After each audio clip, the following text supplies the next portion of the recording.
আলাইকুম। কেমন আছেন আপনারা? আশা করি ভালো আছেন। আলহামদুলিল্লাহ আমি ভালো আছি। তো আজকে আমি একটা নতুন ভর্তা করব। তো দেখুন আমার রেসিপিটা। এখানে আমি মরিচগুলো ভেজে নিয়েছি, পেঁয়াজ রসুন ভেজে নিয়েছি। তো এখানে আমি শুটকিগুলো ভেজে নেব।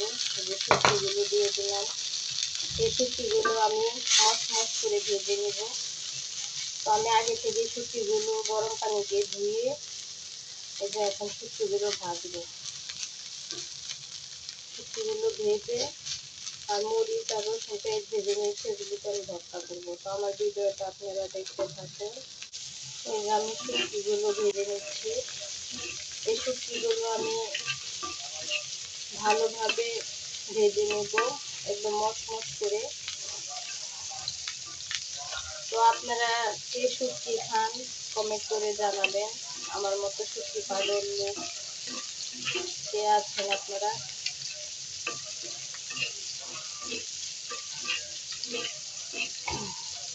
আমি আপনাদের এভাবে ভর্তা করে খেয়ে দেখবেন।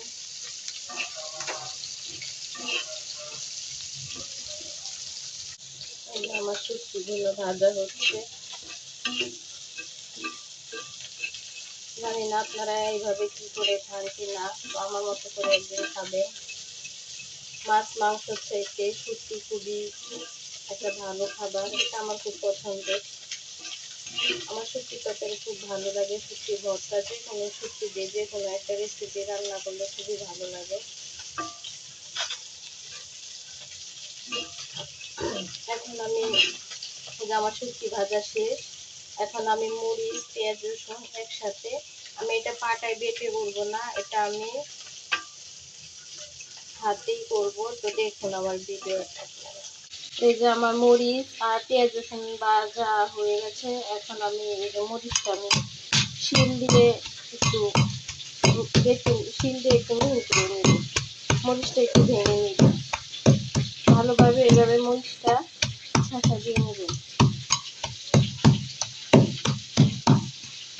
কে কে এভাবে ভর্তা করে খান তো অবশ্যই আমারে কমেন্ট করে জানাইবেন।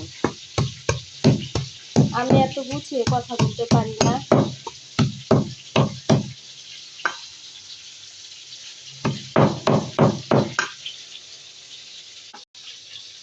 এই যে এখন আমি শুটকিগুলো ভেজে রেখেছিলাম, এই যে শুটকিগুলো দিয়ে দিব, আর সাথে দিয়ে দিব পরিমাণ মতন লবণ।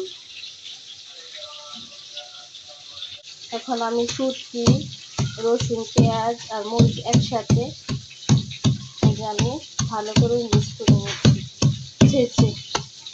তো আপনারা কে কে এভাবে ভর্তা করে খান অবশ্যই আমাকে কমেন্ট করে জানাইয়েন। আমি এত গুছিয়ে কথা বলতে পারি না, যদি কথায় কোনো ভুল ত্রুটি হয়ে থাকে তো আপনারা ক্ষমা দৃষ্টিতে দেখবেন। তো আমার এই যে ছেঁচা শেষ ভর্তা, তো এই যে আমার ভর্তা করা শেষ হয়ে গেছে। তো যদি আপনাদের ভিডিওটা ভালো লাগে তো অবশ্যই একটা লাইক কমেন্ট শেয়ার করে দিবেন, সাবস্ক্রাইব করে দিবেন। তো সবাই ভালো থাকবেন। আল্লাহ হাফেজ।